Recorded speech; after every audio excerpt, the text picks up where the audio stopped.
Okay, fun. Yeah. What's that? I was just mumbling at the computer. Oh, mumbling.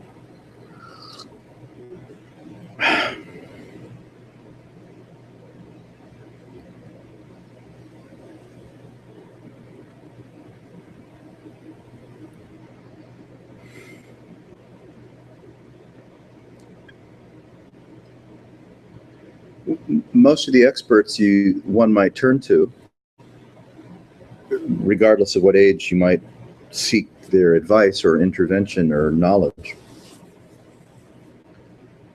are going to be, humans. So you're not going to get much from all of the experts, whether it's the imam or the rabbi or the priest, bishop, cardinal, pope. You're just going to get a body of superstition and belief and faith, miracle, and the so-called authority of miracle. So you're really interested or open-minded or open-hearted about the strange presentation of life, and you want a way to mature, a way to contribute, a way to feel yourself through it. You to satisfy what you're made of, your own karmic field. You want to satisfy your own karmic field. So, your parents and the TV and your sister and the teachers and your friends at school and the neighbors and the rabbi and the priest and the people at Quaker meeting, everyone on TV, the movies, books, right? Art, music. Right, you're overwhelmed by the human drama field. The violence, the makes no sense at all.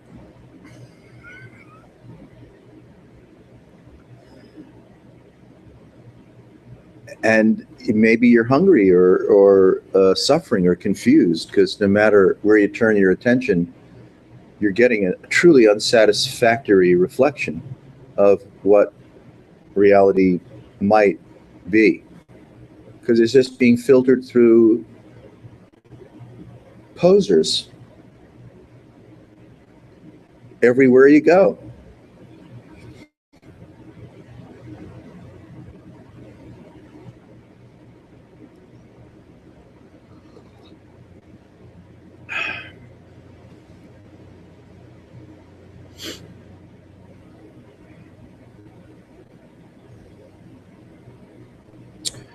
And no one acknowledges cathartic revelation unless it comes through the permissible venues or conduits of cathartic revelation. So then maybe you have to go to a evangelical place where healing and snake venom and rocking and rolling and talking in tongues is happening, because that becomes a socially acceptable, though a little bizarre, process of cathartic revelation. But if you're not into that, then you probably will end up using drugs or alcohol or anything high to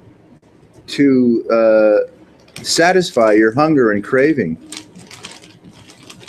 for ascension.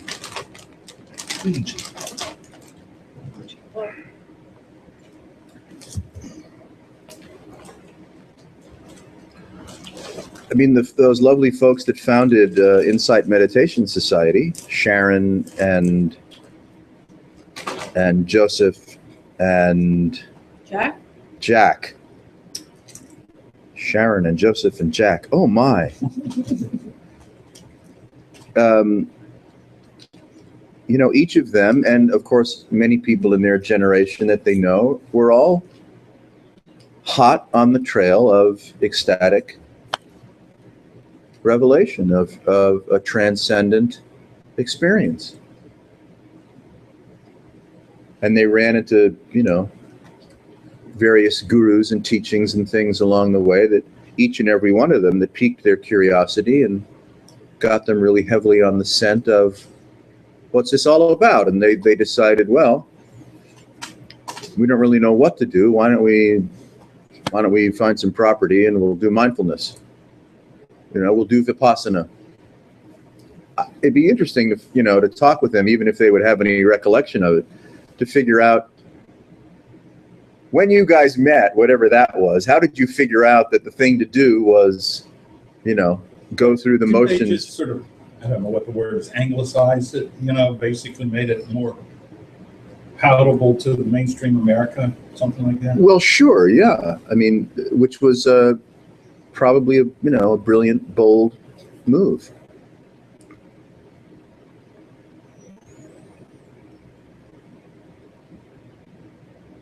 I mean, that's sort of what the Maharishi did, only he came along with. The Maharishi did the same thing. Yeah, thanks to a number of celebrity testimonials. Yeah. Right? That's been good. Yeah. Running into the Beatles, that worked out pretty nice. Yeah.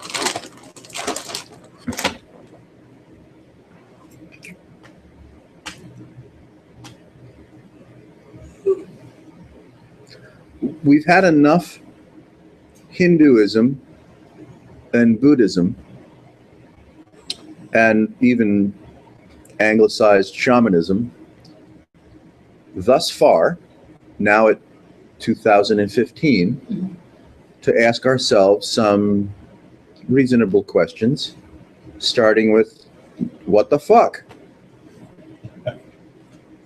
And you could say, well, it's been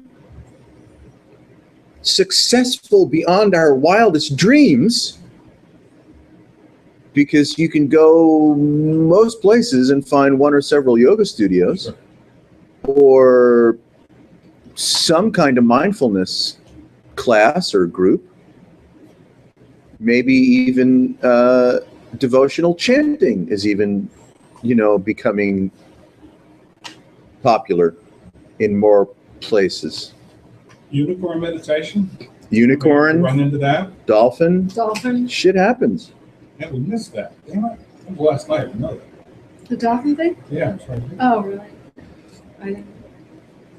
But even though the, you could say the incestuous consummation that has occurred has sprouted children, like yoga studios and mindfulness classes and stuff. But it's a different question altogether whether that proliferation of offspring born of all kinds of incestuous experimentation, literally and figuratively, has really created a stronger field, a stronger wave, a reliable field, a reliable wave of what it was they were looking for in the first place. Ascension, ecstatic revelation, ways to live one's life wholesomely, whatever the fuck that means. Solutions for the pandemic of addiction. We're still plagued just as much as ever. Doesn't it? That dua? Yeah. I don't. Who would do the longitudinal study on the emotional, spiritual, functional, relational health of the family, of the education system, of the political system, of one's life, of the employer-employee relationship, of the generosity and altruism of the corporatocracy? I'm sorry, it's not working. I mean, maybe it's just too little, too late. You know, it's just hard to know. because there's all these other forces that are like the corporate types, you know, all this bullshit stuff. I mean, what's coming up on one side is overwhelmed by the other side. Insight Meditation has a successful, both a financially and spiritually successful path in Barre, Massachusetts, and at Spirit Rock on the West Coast, right? So it's basically a community of like-minded people. Well, they are retreat centers, retreat centers, and workshop centers, and the community that supports them comes and goes because it's part paid and part volunteer, right? But you have this really fun dharmic weave between the Spirit Rock centers and the Tibetan teachers that come and go, and the yoga studios and places like Kripalu and Omega and ashrams and stuff. There's a kind of a karmic weave, but I don't know how often they get together and say, how we doing? I mean, the IMS teachers will meet annually, if not more than once annually, and they'll get a pulse on how they're doing and, what they think they should do next with respect to the Dharma. And you've got Dharma celebrities in Washington, D.C., and Boston, and, Pema Chodron, wherever the hell she is, right? Boulder, blah, blah, blah. Scotia, right? Was she in Nova Scotia? Yeah. Yeah. Or wherever. Yeah. John Kabat-Zinn, right, in Worcester or wherever he travels now, I'm sure, blah, blah, blah. So, they get together sometime, but I mean, I don't know if they really talk about the pulse of the Dharma in the West, or whether they interface with the people that are into yoga and devotional chanting. I don't think they would have any clue as to any other alternative anyway, right? I mean, even if they got together and said, hey, you know what, guys, this isn't working. That would be a meeting I'd like to see. Yeah. When all of those esteemed Geshis and motherfuckers got together and said, this isn't fucking working. Doesn't Spirit Rock, though, sort of welcome other traditions there? Yes, they all have become but I eclectic to a point. a family of traditions, let's put it that way, maybe. Yeah. But I mean, can you imagine Jeff going up there and him getting time on the podium and then being invited back repeatedly? No. I mean, They just take that stuff too, like, I don't know, if they're worried. I mean, really, Have to be Yeah. throwing fire on their paper or whatever. I don't know. Yeah.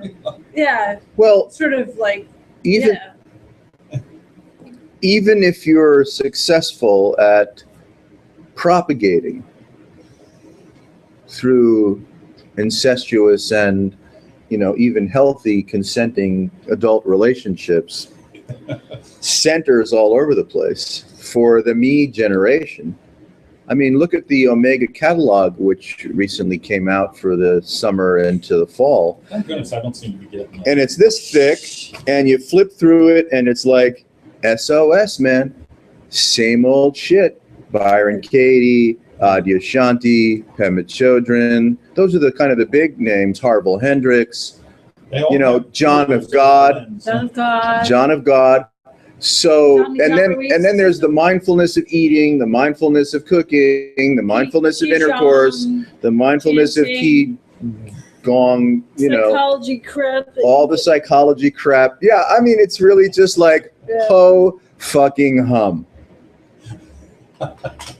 And yet, I'm sure they're going to fill up, and I hope that they have a wonderful year spiritually and financially. When you talk to those guys, they say, well, the workshops kind of break even. We make a little bit of money on residential rental. They don't really charge a lot for their workshops. Well, depending, they can. I mean, Byron Katie's asking for big money. Oh, really? Yeah, so the teachers don't make a lot by presenting at Omega, unless they're a big name, So the money is made from the gift shop and the cafe. All the profit.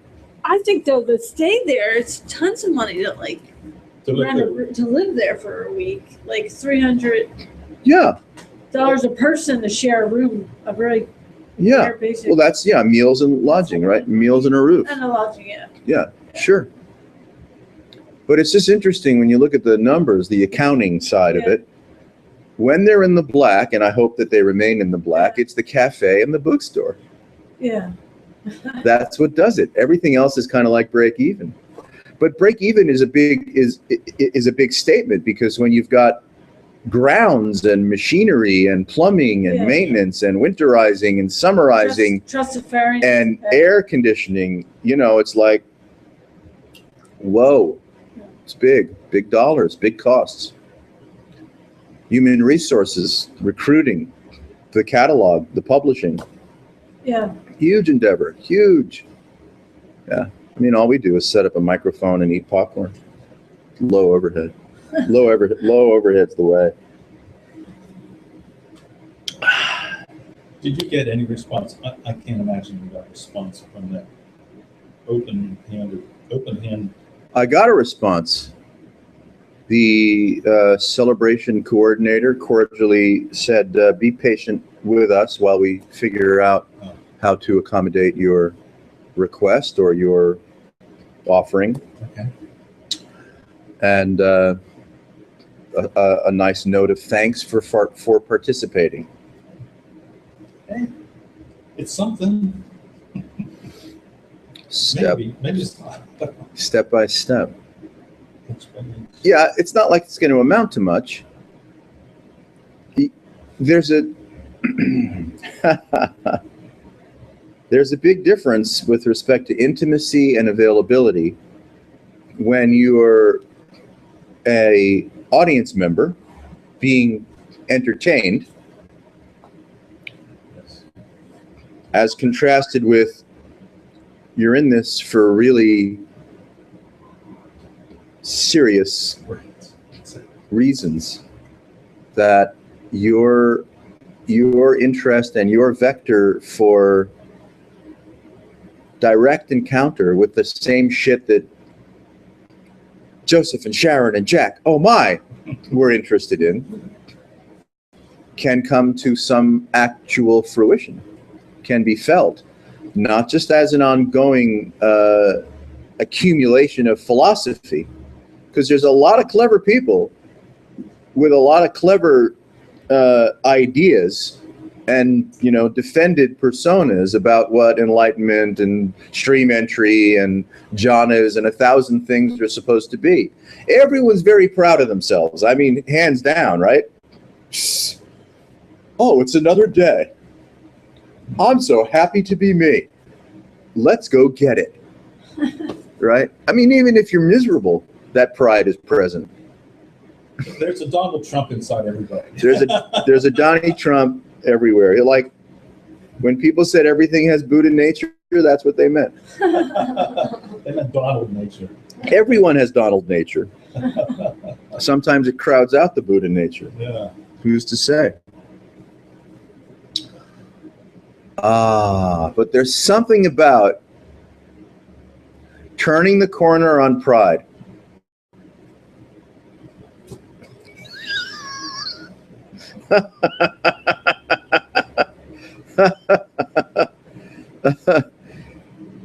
having or sniffing out a vibrant, intimate, all in relationship with your own transmutative potential,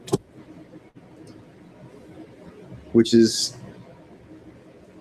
not necessarily at odds with going to Omega and spending money at the gift shop and at the cafe and socializing with people in the midst of a massage program or a mindfulness program, rock and roll. But this transmutative adventure places a different demand on you. It's a more intimate, give-take, shared, textural, experiential process. It's not just about having a spiritual experience up in Rhinebeck for the week. And it's not scripted, it's not definable. I would say that it's none of that kind of stuff. It's No. nothing that you can write a story about or Yeah. Why would you? Why would you waste the present moment on telling a story about something that happened to you before? This is too much fun. It turns out this is so fulfilling, right? Crazier and wilder than your most fanciful imagination. And that's a shock. That can't be true because of everything that we've invested in thinking that some other place, some other time, some other cathartic enterprise or miraculous visitation from a unicorn, a Pleiadian riding a unicorn, is what you're after. It turns out this is what you're after. And that's shocking. we've been hoodwinked. You totally, Hey, totally hoodwinked. that's what the air is. I mean, it's not a bad idea to practice mindfulness for 5 or 10 minutes in your lifetime. That's enough. Got nothing to do at work all day, you know? Yeah.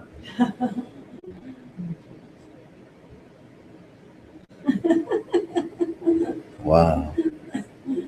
But you know what happens in that kind of process, the insularity of mindfulness training, or even, you know, the Vipassana take it all away approach, right? Body, right? Emotions, body, mind, feelings, thoughts, sensations, right? Not self, not self, not self, anatta, right? Vipassana training is really a depthful investigation into not self, anatta. And of course, accompanied by, right, impermanence and more than your fair share of dukkha if you're on a 9-day silent retreat, you know, or a 3-month silent retreat or a 3-year, right, so-called retreat. You're going to have plenty of psychic phenomena arising that's not necessarily fun. Some of it's real trippy. I've seen people go to the hospital. Do they bring them back after they like? what do they- It depends on how serious the breakdown. Psychotropic medication, and then they go back. I think if they've had if they've had a hard enough split that they needed psychotropic intervention, Yeah, that's it. Retreat over. I see. They just go home all. Well, they go home, or they can still hang out and wander around, but not do the, you know, Not do the. not do the burn. Don't do the burn. I see. Yeah, and some people have a mini break, Yeah. take a day or two off, and ease back in. You know, Well, the teachers keep an eye on them as best they can, right? Yeah. remember that guy that came, it's been a couple of times, but it was a long time ago, and the Panera, he had to go over and sit in a different chair. He was, Oh, yeah. freaking out. Oh yeah, this is a lot. Yeah. Because they didn't speak for a while. I mean, Well- the guy got tearful kind of, or choked up or something. Yeah, I think that's probably the same. Yeah, I'm sure. Well, was it Kenny, theatrical, sort of. I mean, Yeah. I don't know. could have been. I'm so cynical. Yeah, It's okay. I think that we, It's all right. Everyone's a poser. It's true, and you can sniff it out. but it is theatrical. I mean, there he Yeah. does a lot of that stuff. Oh, okay. I'm pretty sure. He's Big Circle of Miracles guy.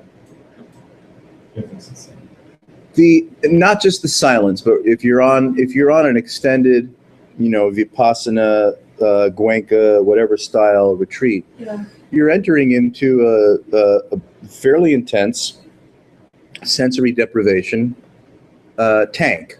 Mhm. So the hours of seated meditation and walking meditation, silence, eating meals in silence, you know, occasional interviews, either in a small group or with a teacher, you are you. And so, you know, reading material is discouraged. I used to go to town and get breakfast, discouraged. Everything I did was discouraged. Go out and did the laundry, discouraged, you know. But when I did that, I mean, I you could say I was pacing myself. Yeah, it was, yeah. Yeah. I would find Man's that got to know his limitations. Yeah, and it was good. It was good for me to divert the way I diverted and pace myself through that 3-month, you know, Vipassana experience. Jesus. 3 months. And then, you know, on the last half of it, after I'd worked through, right, my outlets, you know that I had outlets and took advantage of those outlets, I didn't need them. So the last half of it, I was, you know, pretty deep in there. You didn't, yeah, okay. Did that stay with you after that? I mean, how did you remove? What? Well, I mean, where you went down, where you went mellow, Yeah. how long does it take for that to then? Whoa. Go away. The ride home. Listen to the Really? radio. Right home? Well, yeah, I mean, there are lingering effects, but Yeah. when you're, the difficulty with creating an artificial environment to explore subtle alpha, right, conditions of mindfulness and jhanic bliss, if you're lucky,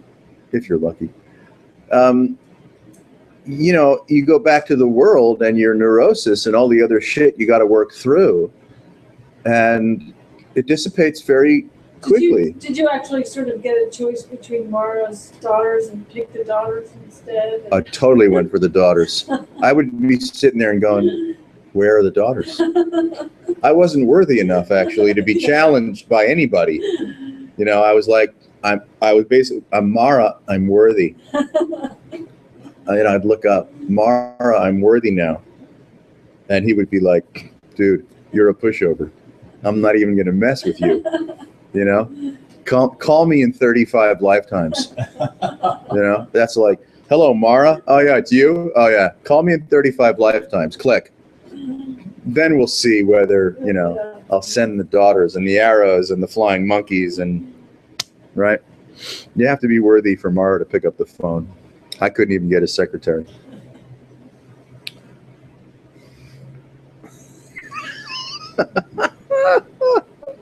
Well, you don't have to do a lengthy Vipassana retreat to come face to face with the primordial restlessness of your own nature, of your own being, of your own inventory of justifications for who you are, where you are, why you are, what you are, and what the fuck you intend to get out of all this. How far do you have to go to see that you're a poser? Not that far. And the mindfulness process, you know, it's kind of up to you, the practitioner, right? Is the mindfulness process there so that you can be shown what a fucking poser you are? Which is healthy, because then you can relate more strategically as you self-reveal what a phony you are. If you're just a phony, then you can't move forward. It has to be revealed. You have to come to terms with, I am incorrigible. So that all of that defendedness, all of those strategies that are in place have a chance to mutate into humor, and then you can move to the next layer of what an idiot you are, which turns out to be quite bottomless. Yeah. Yeah. Bottomless idiocy. Bottomless idiocy is what we have. But the Vipassana retreats, Yeah. they're not really doing that, are they? I mean, Who knows? I mean, you don't know what anyone's doing. yeah, that's what I mean. It's all like just chill, you know? Chill. Well, it depending on the style of retreat that you do, there is, you know, a dedicated and mature interest and cultivation of, call it, sustained mindfulness, and grappling with the demons of restless, let me out of here at all costs, right? Reflex. So you figure out how to entertain yourself, how to deal with your own existential demons as best you can. But it's all internal. There's no external direction, guidance. No, there is. You do need occasionally. Well, all throughout the retreat, I think there's a morning session after breakfast, after the breakfast and work period. The next session is, Vipassana 101, 102, 103, whatever. So you're actually getting immersed in the education of the great, not this. Shinzen used to do this thing where you'd sign up and then you go to your room and meditate, and then he'd call like everybody and check in with you or be on the phone with you while you did it, because he's into these labels and stuff. Labeling?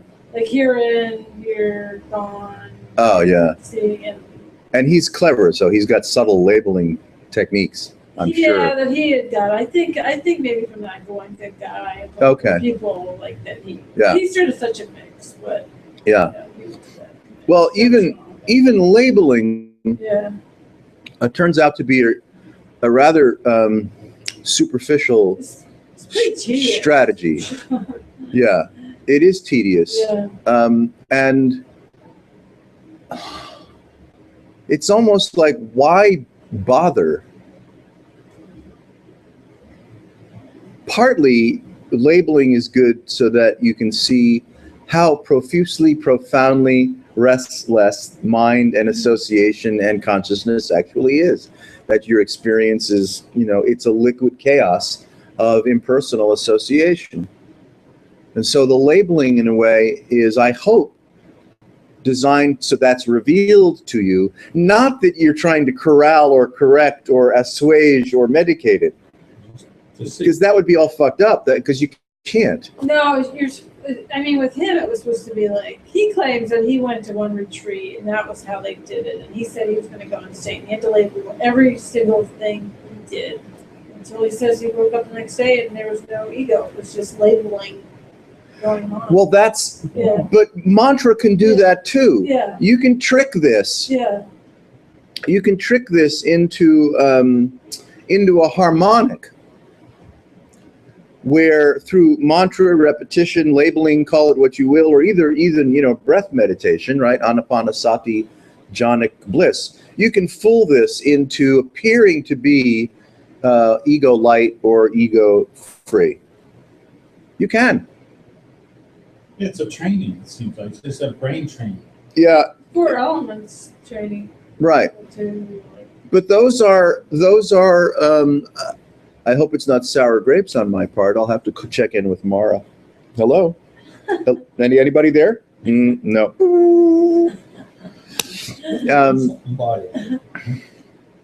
It's like the insurance company looks disconnected.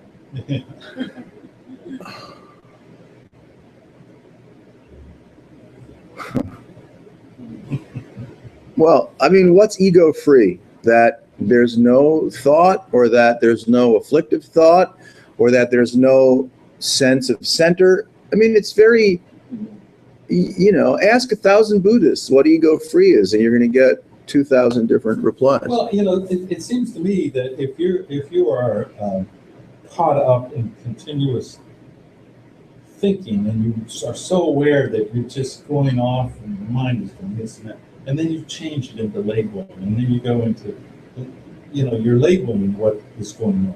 And then pretty soon you're labeling all the time. Isn't that just as afflictive? Isn't that just as it has its own miserable? Well, I guess it has its own release. It has its own relief. You do mantra, you do a lot of japa, a lot of mantra, and it creates a harmonic. Yeah. Gate, gate, paragate, parasamgate, bodhi swaha. Do that for 20 minutes, half an hour. You're going to be able to send a really interesting postcard home. Mm. And in the Hindu world, name of God, right? Name of God through asana, name of God through pranayama, name of God through jnana, name of God through bhakti, name of God through, right? Singing, chanting, name of God through mantra. It's like, in a way, it's like, well, you're going to have to buckle down and do name of God 24/7 to get out from under the egomania that you suffer from. But how many people flock to the monastery to, do that? And even after they've been there for a long time, there's no guarantee that something has occurred. Or if they leave the monastery, you don't know whether they're gonna become like some kind of street corner Bhagavan or a software pioneer. And everyone wants money and success after they've finished their, meditation program. Really? Yeah. I think. Yeah.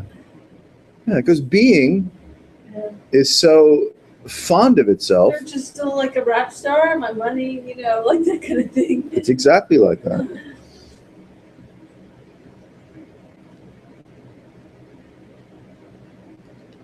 First you get the meditation retreat, then you get the money, then you get the. Our default way of being is suffering from the imagination of psychological time. Suffering from the imagination of psychological time means we're not here. We're always elsewhere. By living referentially, we're always elsewhere. And we can't get any fucking joy out of the equation of living elsewhere. And that's why all the pride. That's why all the restlessness. It's not that difficult to formula, really. It's pretty like urgently simple.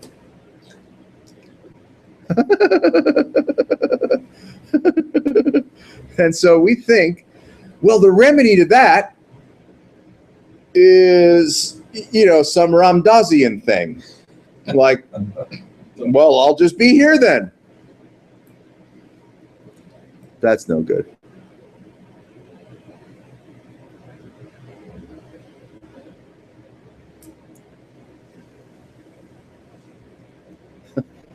You see, the association or identification with being discretely corporeal it's got you. So everyone wants to get money, sex, parking lot, good hair day, enlightenment. They're all on the same playing field, actually, right? To the body. We want this imposition of carnality, which we didn't sign up for. Oh, here's the imposition of carnality, corporeality. Here it is, and it's not that great, really, in some respects. And if we're living under the rubric of psychological time, it can really suck, because becoming is horrible. And all of the shame and accusation that's been laid upon us from the society at large to keep us robotically in line, that's no fun either.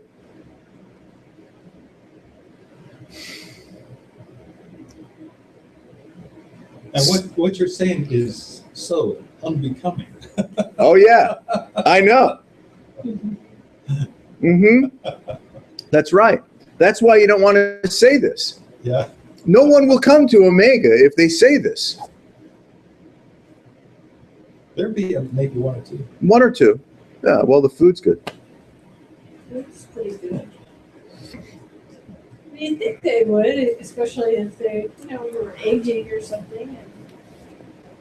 And the time of being a corporeal being was running out. Yeah, maybe the emphasis on that is like, Well, I don't know. Ram Dass survived a stroke. Now he's the ambassador of enlightened aging, spiritual aging. Whatever it takes to get your face on the book, and make sure Deepak writes a testimonial.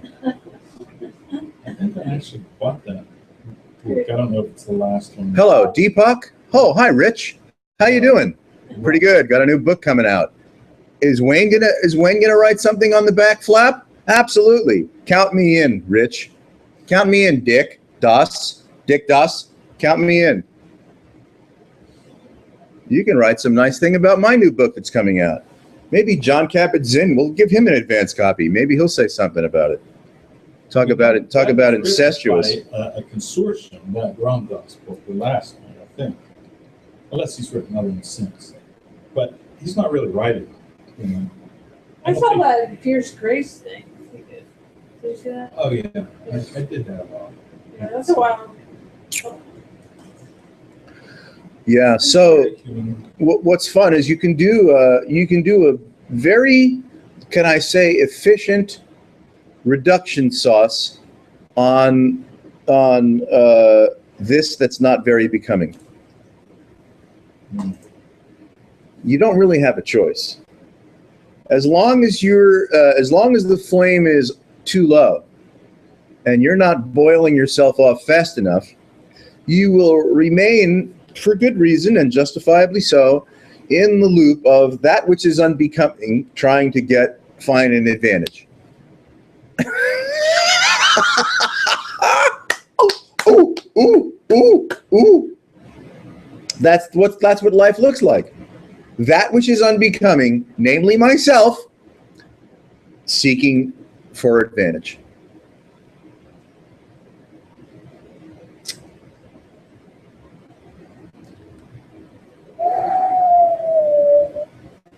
Hal, what percent of us are on antidepressant medication? I'm not sure offhand, but it seems like a lot. Of people. Pretty high, right? Yeah, very high. I mean, enough to say that you could argue there's a pandemic of self-loathing recalcitrance that requires pharmacological intervention to get through the fucking day. Someone could say that's a crisis in consciousness for, let's just say, Western industrialized society. And in Europe.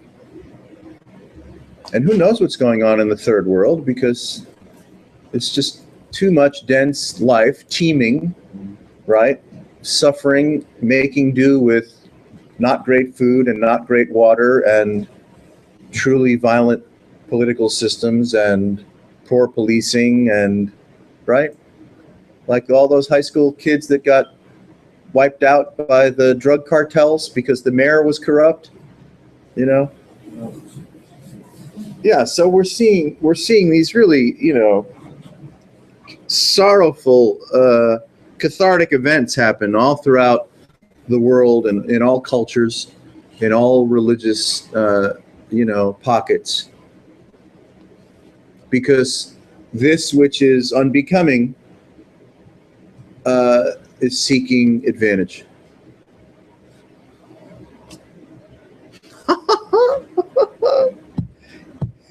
Yippee-i-o, Kaye.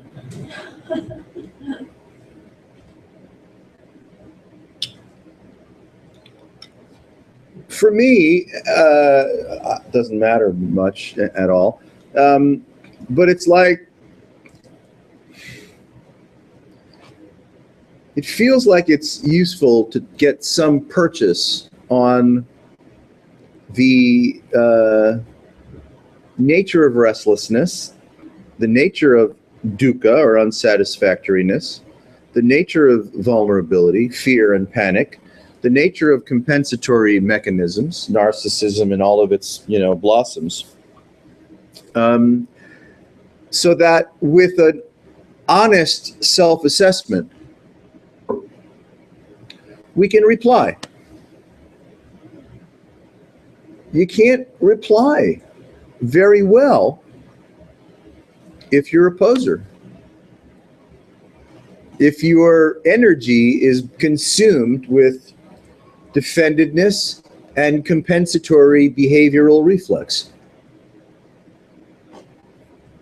Is Because- it possible to? leave Because without that? that's a loop, Yeah. right? That's just the loop. That's the loop of the species.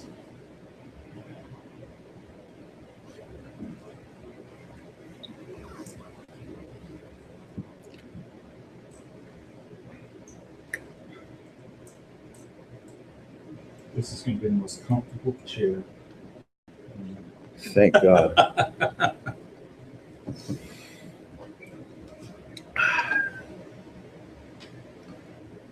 But I'll get there. What's that? I said, I'll get there.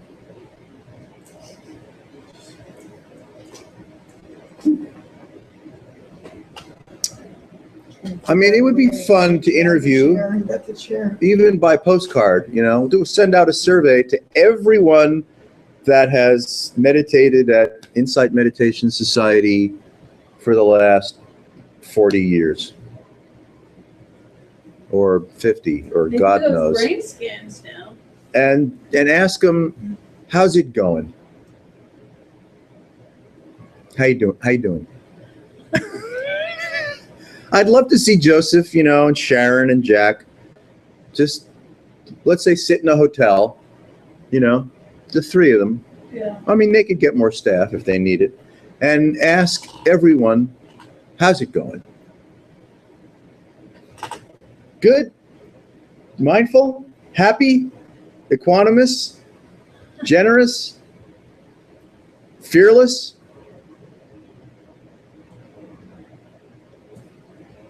How you doing on the Eightfold Path?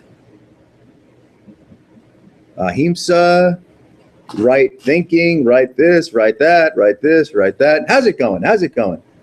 I don't know what I just don't know what the survey would reply. We don't know, because all we really see are the same old tiresome aging faces. Grace, the catalogs like Omega Institute, to teach the same old fuck shit again to the same or a new The generation. whole Buddhist geeks thing now. And everything. Yeah. Yeah. What's that? Buddhist geeks, it's like they're younger generation than Buddhists. Instead of fixing their computer, they fix your spiritual. I think there's an interface of technology and Buddhism kind of philosophy. Vincent Horn and Emily Horn. Yeah, mindfulness on steroids. Yeah. And there's that, what's his name? Meditate, Destroy. What's his name? Godzilla. The son of that guy. The son of one of those elder Buddhist guys. Levine? Levine. Yeah. Noah. Noah. He does the picture of 12-step and Dharma punks. Yeah. Well, I mean, there's plenty of room Yeah. after all these years of proliferation to have clever, right, sidebars Yeah. that suit the interests and the needs and the culture of various people that don't want to do mainstream Vipassana or something. Why not? Yeah. So, but here's the problem is that you're a singularity, you see, Mm-hmm. Well, that's and so you can't really benefit from anything anyone has ever accomplished, including you. You can't benefit from anything. That's bold. You're a singularity. You are the bright, unafflicted, unincorporated, not corporeal, not conditioned or conditional. And so the great expanse of Dharma across all religions, all strategies, mean nothing to you. That's bold, because we're trying to be enrolled in a one of 1,000 cultures or interfaith communities or recovery communities or our family. We're trying to get enrolled in 1 or 1,000 weaves for self-justification, and hopefully constructive self-justification, for esteemed self-justification, for libidinal self-justification, for smart investment moves, justification.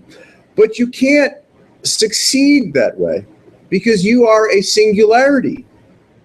You are the bright. And so nothing that anyone has done can touch you, or worse, help you. Nothing can help you. Now that you have to come to at some point. Otherwise, you get enrolled as a celebrity in the fucking shit that you've made up. Now you're making a living off it, so you have no good reason to give it up. Like Noah Levine, or his dad, or his mom. Everyone's a lovely person. I love everybody. I don't have any quarrel with anyone. Maybe people over there, but I don't have a quarrel with anyone. Why is that? Because first of all, I'm lying. Second of all, because I'm the bright. Yeah, well, that's the thing. I mean, it's all part of the singularity. Yes. Where's the quarrel? That's right. As the singularity, there's no quarrel. That would include with your health, with your money, with your loneliness, with your despair, with your existential panic, with whether someone likes you or doesn't like you, whether you've just been diagnosed. You see, this is a different order of magnitude of liberation from And aren't diseases confusion. so silly, though? Diseases are so silly, and Silly. It's like a comic book. it's so Like silly. Radioactive Man or something. Yeah. It's just like, I mean, someone came here the other day that was given God's code to cure all diseases. You'd think that would be a bestseller. when you start thinking about it, they just make me laugh. I don't know what it is. About diseases? Well, just, there's pain in my tooth the other day, and I'm thinking there's this nerve, and then I just started thinking about nerves and teeth and how you're used to chew, and it just made me fucking hysterical. But then I just, like, all those things are just, Yeah, they're just weird. yeah, You know? yeah. Yeah, Also pity. the mechanism of the biology, Yeah. right? The mechanism of the biology and its humors and urgencies and demands, right? Is kind of like, Yeah. whoa, This is crazy. this is crazy shit, man. So we're up against a certain, you could say, cathartic membrane, cathartic question, which is, you cannot rely on your behavior or your experience to tell you anything about anything. Is there anything you can rely on? No, no. As a singularity, no. Except yourself. But yourself, in this case, is no longer, right, individuated.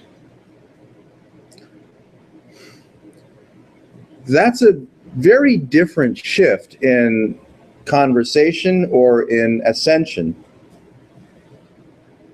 from fucking mindfulness practices or yoga or anything.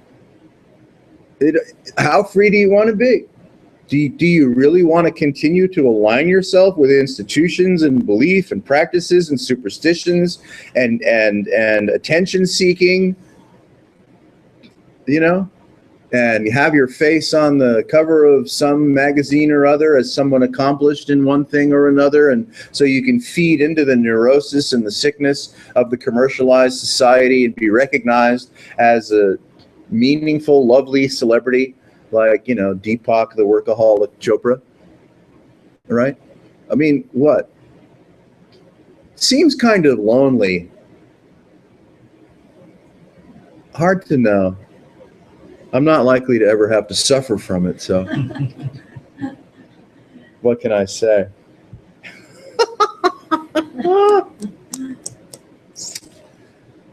That guy never stops. It's a very different geometry to wipe the slate clean from the imagination and the hallucination of yourself than to keep adding shit to yourself to up the relevancy quotient. I really, really need to be more relevant. This degree of relevancy is clearly not enough. Not to me, not to anybody. I must be more relevant. Starting, Well, if you're the universe, Today. you are kind of, you're pretty relevant. yeah, yeah.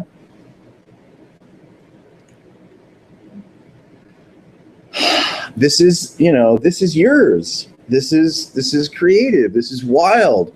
This is out of control. This is, the beauty of radiant chaos. And it's yours. It's you. Right? And the moment you assign meaning to it, then you're in the, you're in the potty field of trying to get more relevance. Shit. No pun intended. That's the real cutting edge of, mindfulness or jhanic penetration or yogic penetration is like, let's roll it back. It's nothing to fix. I know I'm on a day pass. I get that. I wasn't raised well. I'm not socialized. Loads of addictive, right? Landmines everywhere I walk. Lost a leg. So what do we do? What do you do now with yourself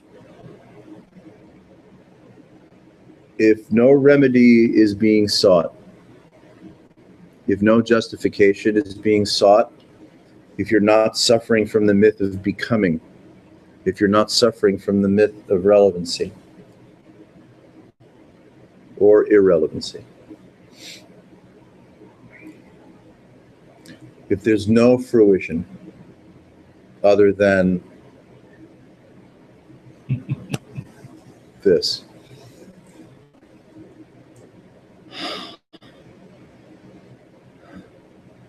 Can you drink from the fountain of yourself?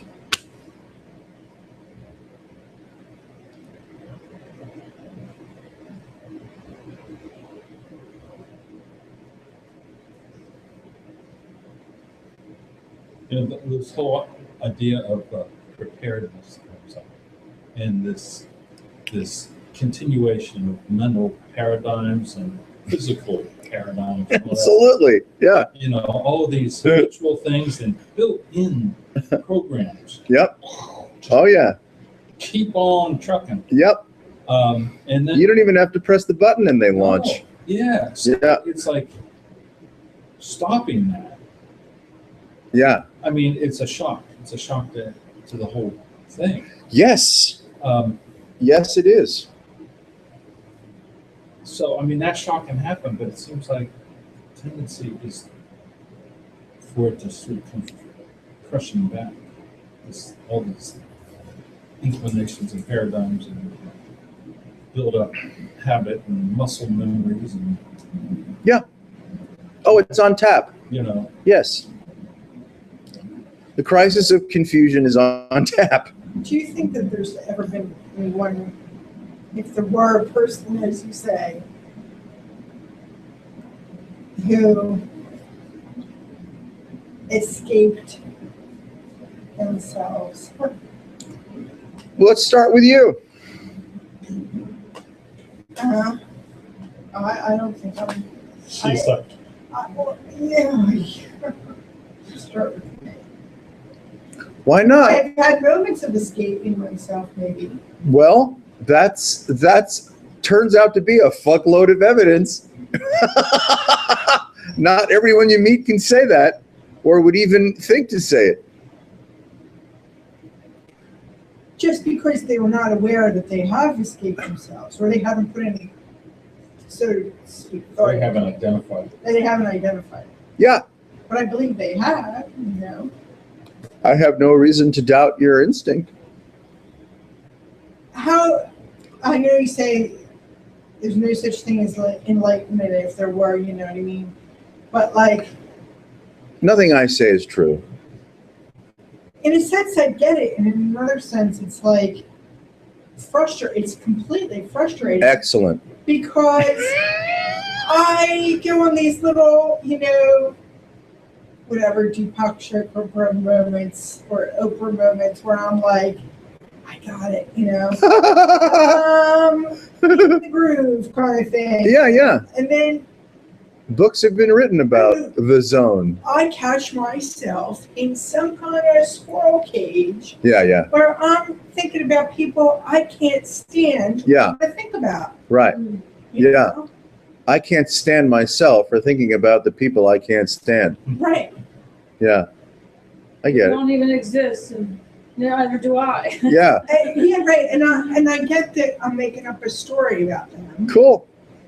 Do you know what I mean? Yes. Because the person next to me may have a completely different experience with that being. If you're thinking, you're making up a story.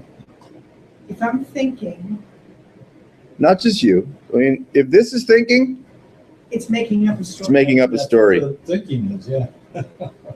That's what thinking is. I want to stop thinking and still have a brain. Yes. Well put. No, beautifully put. Yeah, you don't want to lobotomy. Like, I don't want a lobotomy. I don't want to have a stroke. I don't want to, it would be cool to. Very demanding. I am very demanding. And you should be. It's good. Wise to be demanding. Shut up! Electric shock. Yeah, electric shock therapy might work. They have Yeah. that TMS stuff now, they'll go in there, which again, very silly, and they'll go in there like outpatient thing and scramble your brain a little, zap it a little, Nice. Well, and now feel better. Oh, let's go. They have the, you can do it yourself. You can do it, that's right, you said, You yeah. Yeah. Scramble up. Yeah, Oh, yeah. like, doesn't that sound bizarre and like It does. completely ridiculous? Can't wait to try it, What's the If intervention? I start to want to do that, just give me some booze because Look really. at, there's these like more milder sort of ECT things now where your brain can be manipulated. Oh, I see. Yeah, sure. So the Little neuronal stimulation. yeah, TMS or It's like something taking a like that. chill pill. Yeah, and they put it, and they zap you or they stimulate your brain or something. How like is that different than medication? I don't know. It's not. I mean, except for they're having some success with severe OCD. I Well, think it somehow Yeah. brings more, it's probably Yeah. wrong, but it's something like more blood flow. But there's something more happening in one area of your brain, which is like a positive center that you can associate with something that you're doing. So if you apply that at the same time you're Yeah. doing something, you sort of are more likely to go back to that state. It's If like- I only had a brain. I don't know. Well, There's got to be a trick. Who's got the trick? Who knows the trick? mindfulness practice is Some books you could buy. Yeah. referred to as practice because it's practice. In one way, training through mantra, through noting, labeling, through, right, will provide you with Temporary. brainwave conditions that can relieve you from restless mental association.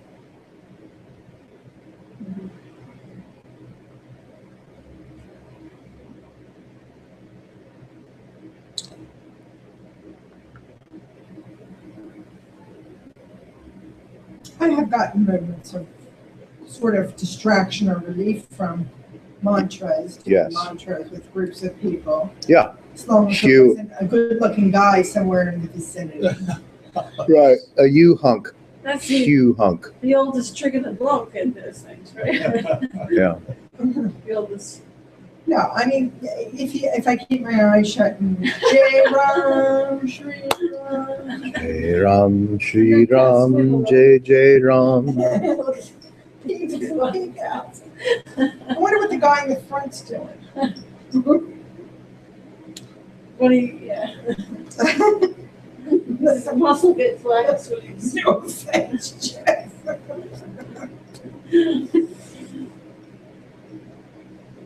Well, and labeling. Oh, if you just start saying my mind, we're just labeling like basket, tree, person. That can help. Glasses. Huh? That can help. There's different ways. Yeah, I was thinking about that recently. It can help because you just like realize everything's just words, you know. Yeah, so you're weaning yourself from the root, right? The neuronal root. You're weaning yourself from the root of low-hanging fruit, which names things and free associates. As you wean yourself from those conduits and corridors, you start to pick up a broader textural contact with your own, call it field.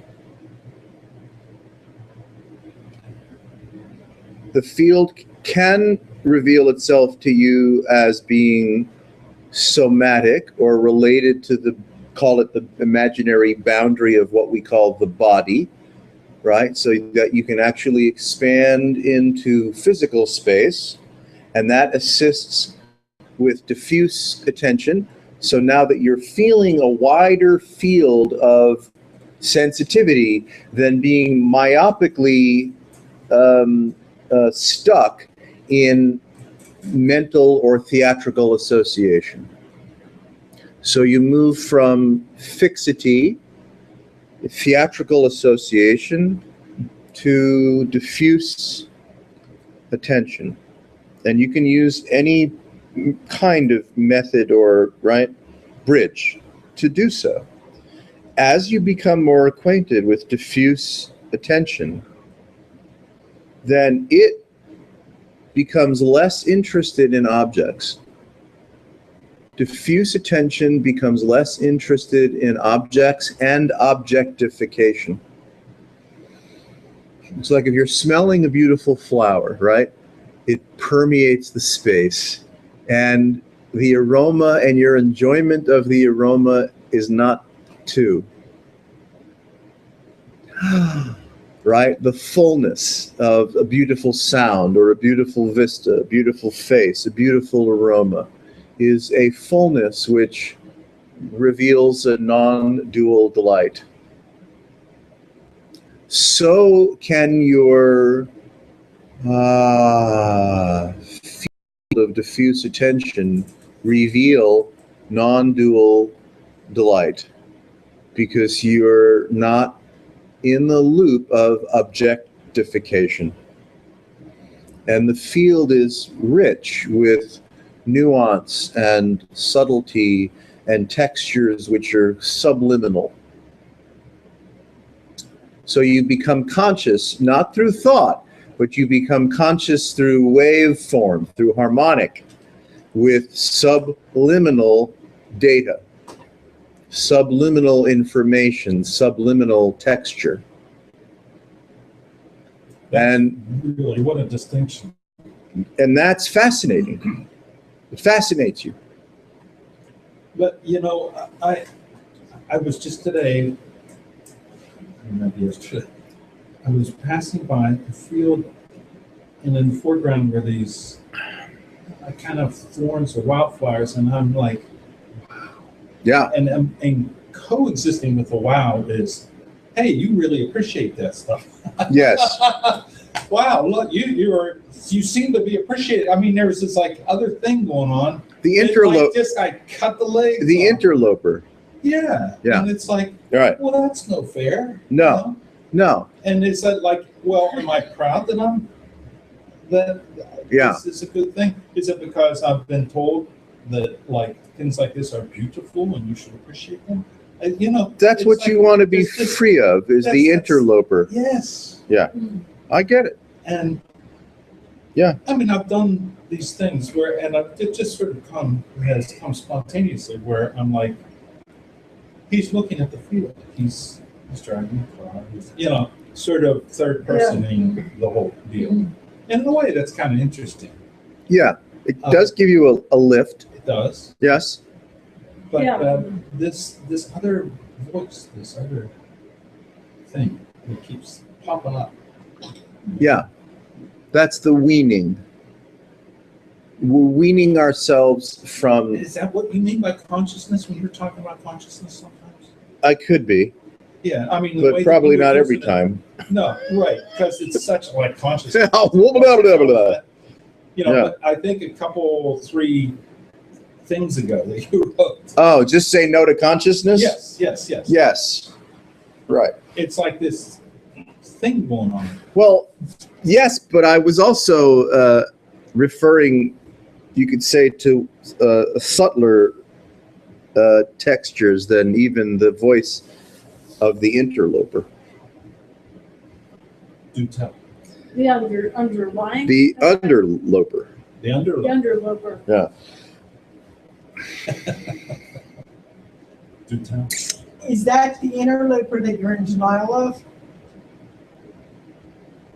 Ask again. Is the underloper the interloper that you're in Oh, good denial Lord. of? Yeah. Okay. I'm Well, not thinking about that thought. I'm not really thinking about that thought. Right. Really, I'm thinking about that thought. yes. So there's a you could say an inertial force, right? Inertia is like if it's not moving, it's not moving. If it's moving, you can't stop it, right? That Sure. layperson's appreciation of inertia. Right.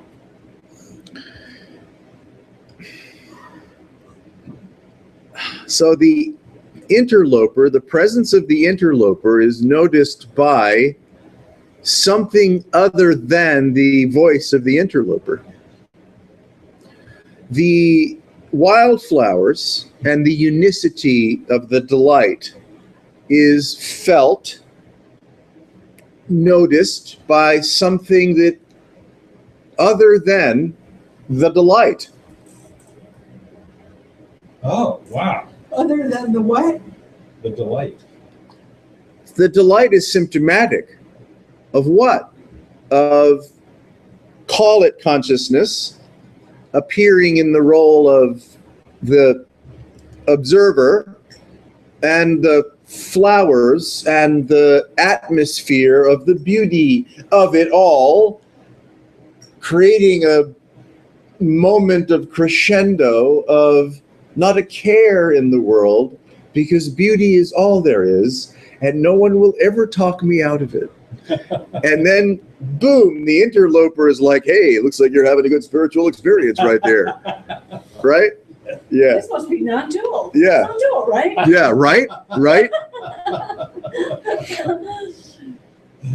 So you could say it's easy for us to be hijacked by the voice of the interloper, the meta ego that just loves to comment on every fucking thing, and doesn't matter, if they're a buzzkill or not.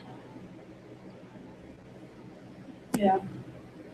Right? And when you say, would you just shut the fuck up? It's like you're letting the interloper know that he or she is a total fucking buzzkill, and would you just get off of my property? Yeah. But meanwhile, interloper is, if anything, that's building the interloper up. It's like, Yes. it's in a way, But, we characterize, we dramatize, right? the interloper doesn't care if it's positive. or No. We are having an out-of-body improvisational experience of absolute beatitude, as in right now. And everyone wants to join in. And everyone wants to be the best Yeah. improv person. Mm-hmm. So you could say the presence of the interloper is really a good sign that you're on to something. Because the interloper's like, oh, me too. Not just you, me too. It's like an attentive dog Yeah. Yeah, so then the commentary appears, and then as the commentary appears, you can feel yourself like fractured in a kind of manageable schizophrenia. Multiple personalities are appearing as a simultaneity within your own experience that have either cooperative or non-cooperative points of view about what's happening right now. You're that good. You're that good. Multivalent.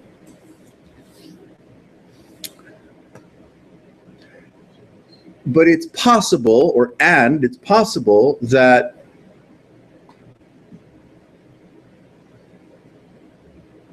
you can discover the signature of non-affliction. Interloper or no interloper? Doesn't matter. Yeah. See, it's a harmonic, right? As the harmonic feels diffuse attention, and that's just a metaphor, right? Because you're not actually in a volume right now. You're not in a place right now. It looks like this because it looks like this because it can. It fractalizes radiantly and looks like patterns. But what you really are is a bundle of disembodied sensation, all of which is felt non-dually as an instantaneity with no interloper whatsoever. That's your actual experience. Just you're immersed in a total sea of texture, of feeling, of impression, which is trans-human, trans-body, trans-space, trans-time. It's like, whoa. You see, and as your aperture naturally opens to that, which is already so, you're not going anywhere, you don't need to practice anything. You're opening your, you could say, gates of sensitivity to what your actual experience is showing you. Yeah. So we're weaning ourselves from the comfort zone of belief systems that place you as a conditioned corporeal extrusion in space-time. You're weaning yourself from the confidence in that. And the interloper's like, Jamie, where are you going? Hey, right? And so there is, you could say, a certain kind of fun in parts of you going, dude, I don't really like where you're going. Dude. Come on, let's play. Yeah, right. Yeah, because where you're going does not include me. Yeah, that's right. And the interloper knows this and will say, we'll distract. Off the magic.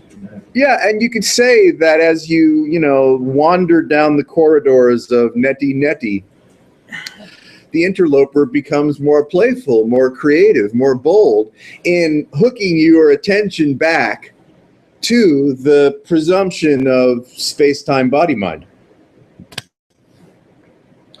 Yeah. And that's cool to have these frustrations, to see the interloper fucking up your, giving you a buzzkill on a field of wildflowers. That is really great shit. Because you start to become more playfully familiar with the schizophrenia that lives in you unabated. But there's no, you can see, but there need not be any quarrel with it. Or, with all due respect, not even a need for it to be lower in volume or appear less frequently. Because you're seeing the interloper in the same way you're seeing the flowers. Right? Yeah. You see, that's why that's the underloper. Yeah, okay. Okay? Nice. The underloper's pulling back. And flowers, far fucking out. Interloper, dude, where have you been? Yeah, how you doing, man? Right? Right? And, agonizing with having, ecstatic monologues with people that are not in the room that I need to quarrel with. You're like, I'm brilliant. I'm a genius. You write some of it down. grab a tape recorder and have these monologues with people that you don't like out loud, record it, play it back. You know it's going to turn into humor really fast. So part of the withdrawal or the weaning from Jesus Christ, I can't stand myself, is to be able to go diffuse and see all of these elementals, and they truly are elementals, not other than you, but you are multivalent, so you're loaded with elementals. Not just the so-called five senses. I mean, you run the bandwidth of it on any of the five senses, and it's like, it's off the charts. There is no limitation for this appearing to you, even though visual light, is you're not going infrared and ultraviolet, right, through the so-called human eye. But your sensitivity for underloping, the interloper, is lit.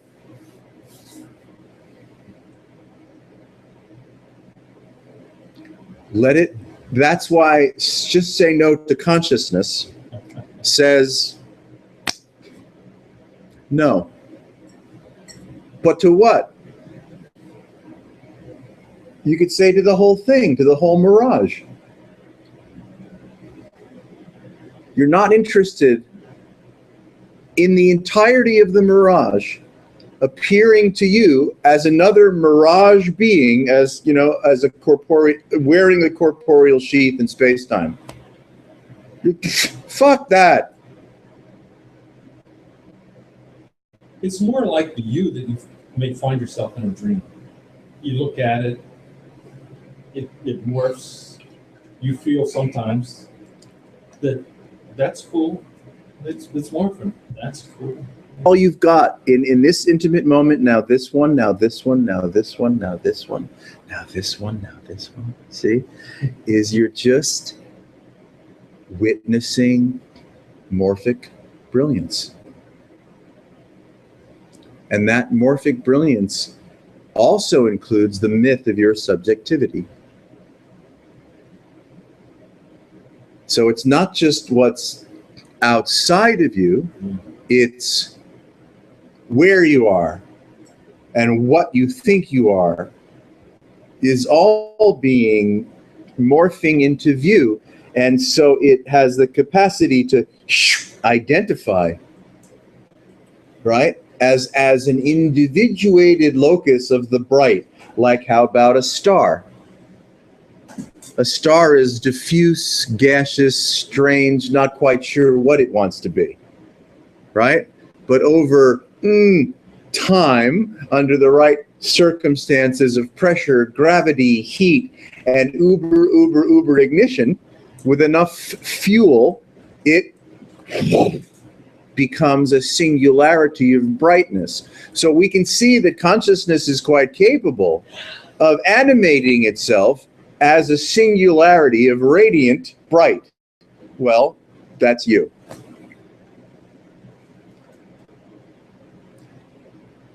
We don't know if the star suffers because it's, It speaks a different language. It speaks a different language, yeah. You'd have to kind of sit with the sun for a while. I'm not sure if a human lifetime's enough, Maybe there is a quantum entanglement that doesn't require space-time or lifetime, so you can hang with the sun and say, dude, are you suffering? I'm way too light-skinned. Yeah. You can do it from your living room. You get a really good sunscreen. Yeah. Okay.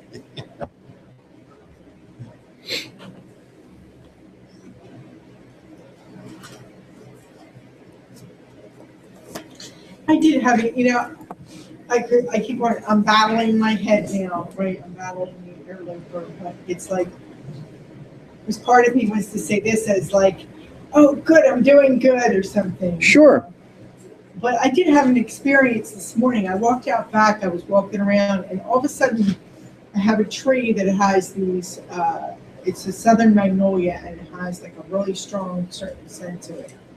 And I was like engulfed in the smell of this tray when you were talking before about like, right? Nice. But I didn't, and I felt like it was permeating, Yes. but it wasn't, I wasn't identifying with it. And then all of a sudden I identified with it. Right. You know what I mean? And just like a split second before I identified with it, I felt like I was, and maybe this is where like my interest in shamanism came from. It's like I was diffused with the tray or something, like when you were talking about, like I was with the tray, like I was, you know, I don't know, I was, Yeah. I was sort of like, and it's not the first time I've experienced something like that, but Mm-hmm.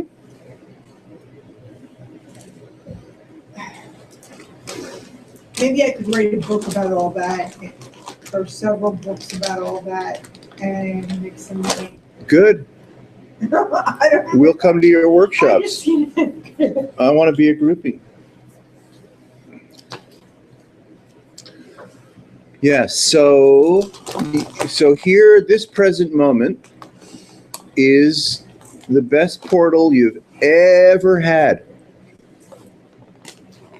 This one, Especially if you're eating stale popcorn. especially if you're eating, is it stale? It wasn't bought that long ago. No, it's Sorry. no, I like stale popcorn. Oh, okay, good. Yeah. Oh. Whew. And stale peanuts. And stale turkey peanuts. So.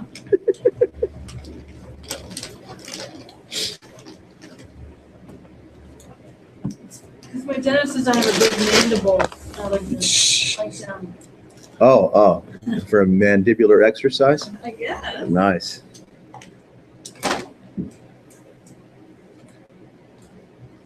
You probably make some caveman a really lovely wife. I'm pretty primitive at times. Yeah.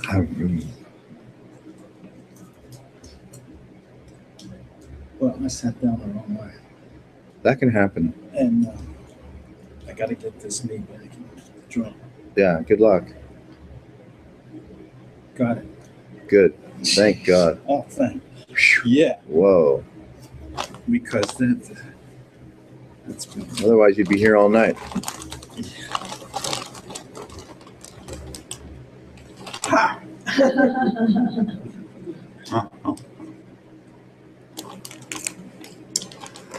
Think of it as primatus interruptus.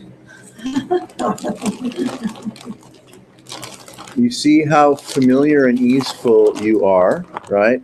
Being yourself. There's no quarrel with you being yourself.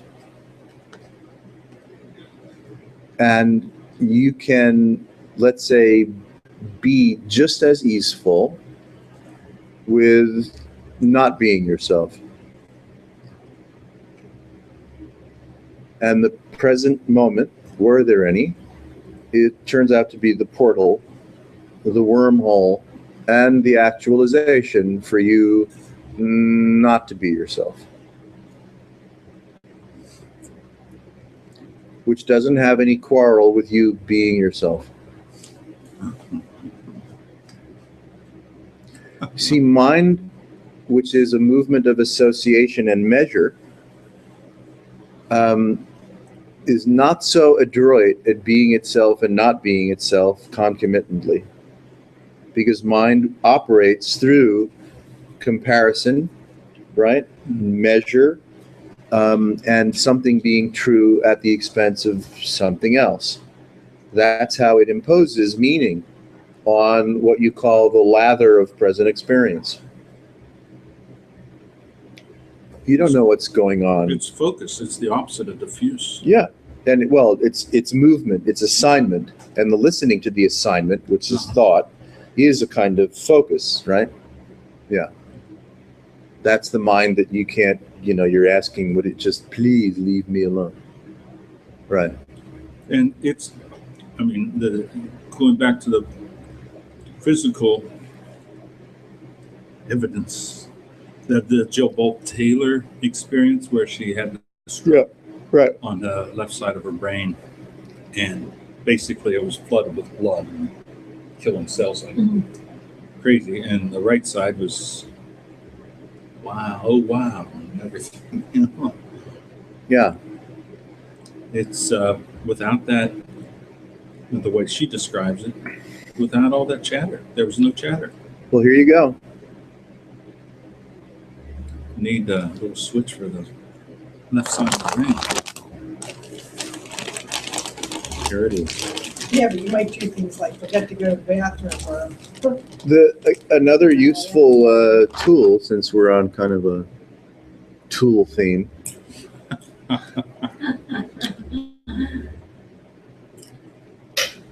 You don't find peace of mind in the mind.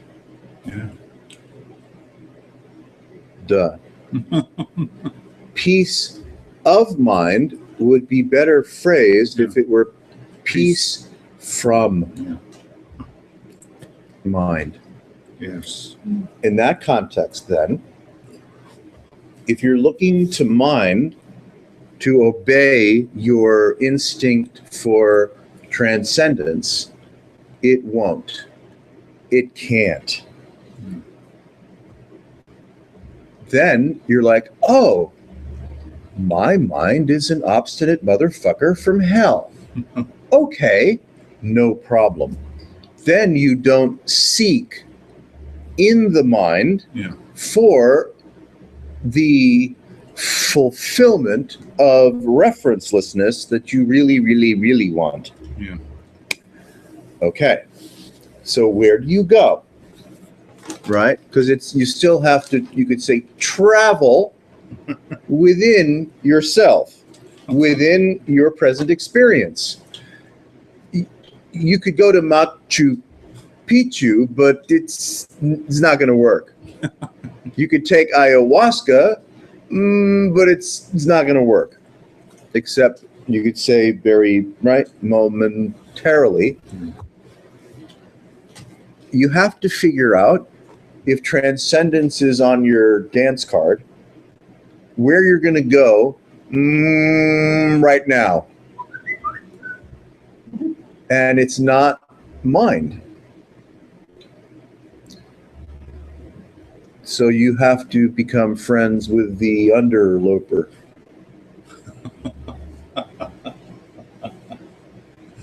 that's what I was thinking, maybe if we just become friends with you and I, like, you know, I was starting to criticize myself. This is one big scroll page, but I started to criticize myself because I thought, because I came in here and I realized I just went on a big fucking tangent, excuse my language, of, you know, conversation in my head about this and that, blah, blah, blah, blah, blah. Yes. And like I was pissed that I did that. I should be making some kind of progress. Yes, yes. In Right. not blah, blah, blah, blah, blah. Yeah. So I was just sitting here thinking that maybe, if I just said, you know what? That's kind of funny. Absolutely. It is funny. Like just, it's almost like labeling it, like just saying, making friends with the fact that, oh, I went on a little squirrel Yeah, tangent, that's you right. know, or, You're adventuresome. So you go on, one goes on. and I'm the hero in the story. You are the hero. You I are said the it's you are the no knight else. and the damsel in distress. You are the dragon breath. Yeah. Thank you. So here's the present moment. That's pretty much what you've got to work with.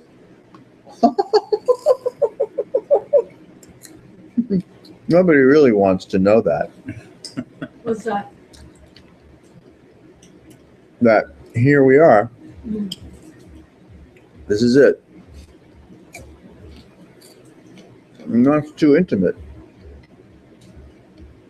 We're more comfortable hiding out.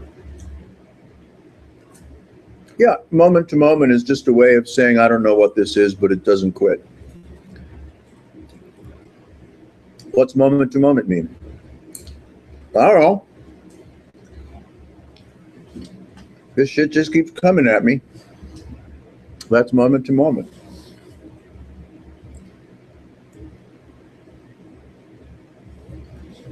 I like the moments that taste good. Yeah, the moments it tastes good, rock.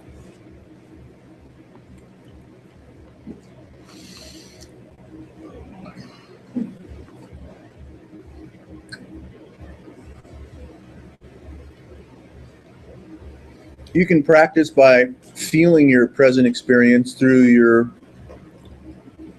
throat. You can play a little chakra game.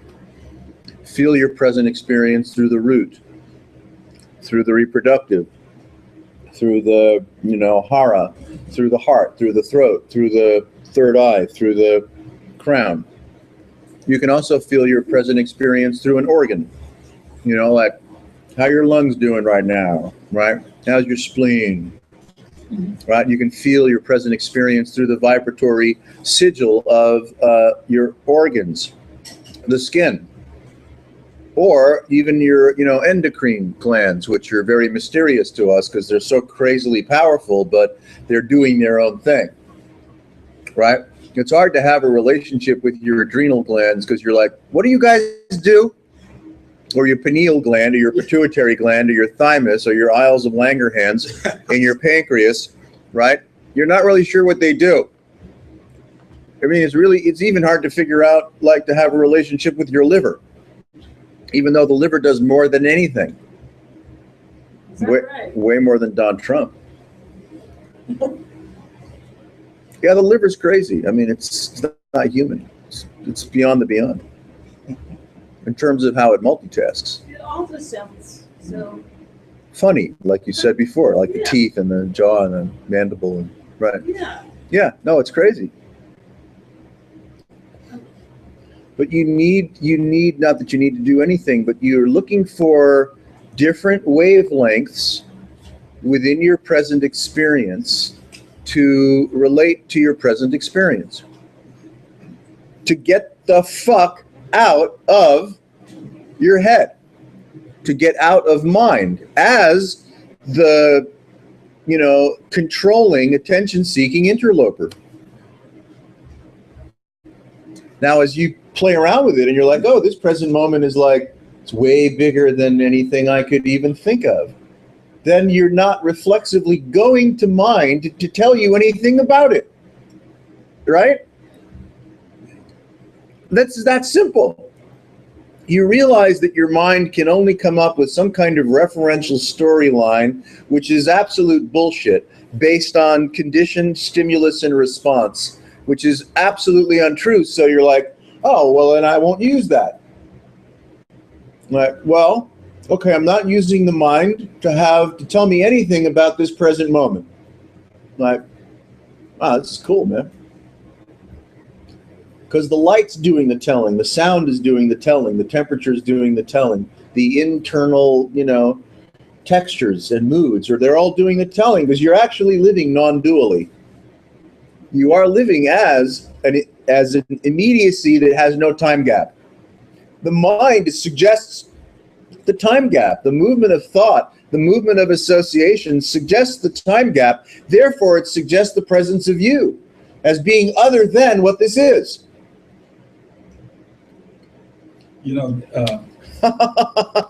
The story, A Beautiful Mind. Yes, And that guy just got it. he did, they say. But it was so fascinating, and I didn't realize until I watched the movie a second time what triggered it, and I believe it was real in his life, is what triggered the realization that he had a mind that was doing its own thing out of control and making shit up. Yeah, right. Was when he saw the people that he would always see regularly, he realized at one point, they've never aged. They've been with me all these years. They've never aged. It's like a good scientific mind is I saying, mean, all of his fantasy friends. yes, Oh, it's cool. they never age. And it dawned on him, whoa, They're not real. they're not real. Wow. So from then on, he still saw them. It Yeah, wasn't like they disappeared. He Right. still saw them, but he took it more with a grain of salt. He didn't buy into it. a grain of Ignore them. pie. Grain of pie, yeah. Well, just saying no to consciousness Yes. is that. Yeah. Right. Here's all this. Mhm. You're like, this never ages. You're onto it. Yeah. You're like, you got to be kidding me. So then you withdraw whatever that suggests, both from mind telling you gobbledygook about this, because it doesn't know fuck all. Then you find yourself withdrawing from, you could say, the repercussions of experience itself, which is a very different way to hang than trying to heal shit, Yes. right? I would say. I would say you're withdrawing from the imaginary repercussions of experience itself, and you're withdrawing from all the crap that the mind is trying to tell you about what this actually is, because you know that it can only lie. Yeah. So here you are, It's just constructing. you've relieved yourself of mind, you've relieved yourself of subjectivity, you've relieved yourself of any interest in what appears as the texture of experience itself, and you could say you're only fascinated by the fact that it's so. You're like, the fuck? Why is this even so? You're not going to get any mileage from the Big Bang. That doesn't explain anything. Nothing explains anything. Isn't that curious? The quarks and the Higgs bosons and the da-da-da-da. Nothing explains anything. That's the same reason why you don't go to religion after religion and the mindfulness, is because it doesn't explain anything. So none of them have any meaningful purchase on the beatitude of reality. And so what they encourage you to do, whether it's some kind of sensory deprivation or whatever it is, turns out to be useless. Now, maybe you have to go through it, right? Yeah. To see that it's useless. No quarrel there. Or not. You're useless. Useless and irrelevant. And that's why you're so kick-ass. I don't think we want to be useless and irrelevant, or at least that the interloper doesn't want to be useless. And that's right. The interloper's not happy being useless. But you are rock solid useless. Reliably useless. Useless from moment to moment. Have a good time at the concert tomorrow. Oh, hey. That would be Concert. great. I'm going to Bethlehem to see Robbie Krieger, the guitarist for The Doors. His other bandmates have left this world. Yes. All of them? No, I think John Densmore is still alive. But I don't know if he performs anymore. Well, that'll be kick-ass. That'll be kick-ass. And we'll be at the Hattery on Sunday. Okay. Hope to be there. Bye, Jimmy. See ya. Bye-bye. Bye-bye.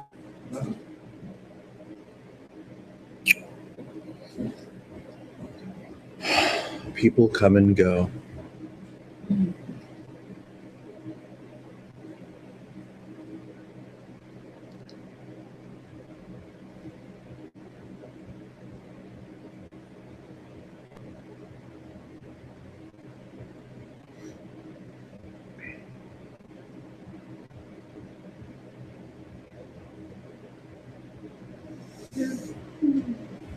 Somebody's having a party.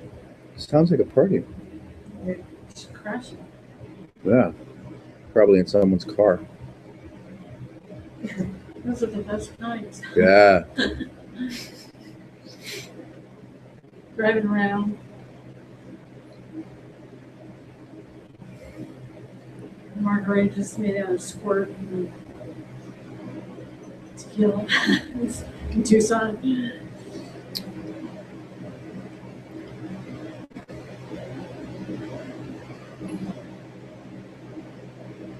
Yeah, Tucson is so big you can really drive around.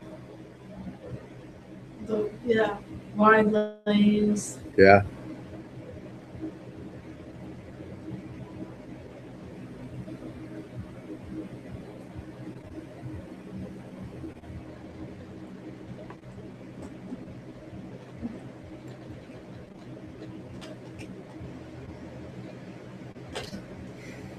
It's not so much about being on the lookout for something that is enduring.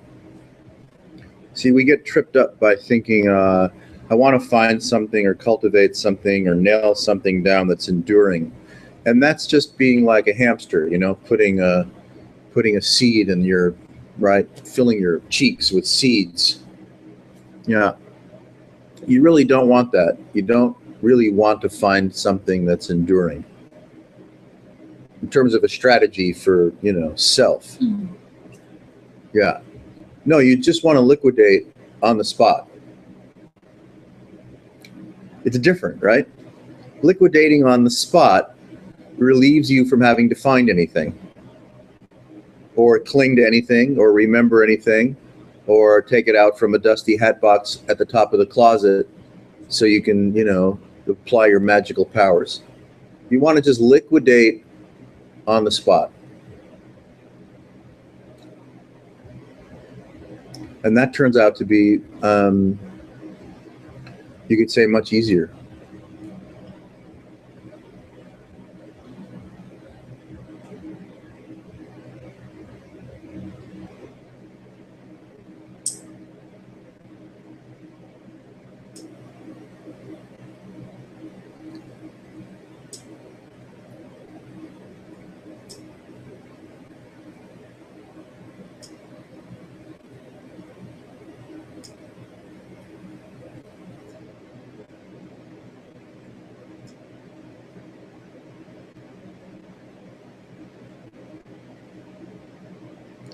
You don't need anything from the present moment. You don't need it to be or look or feel a certain way.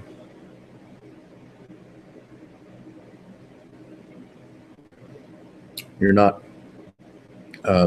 grasping for creature comforts or psychic comforts.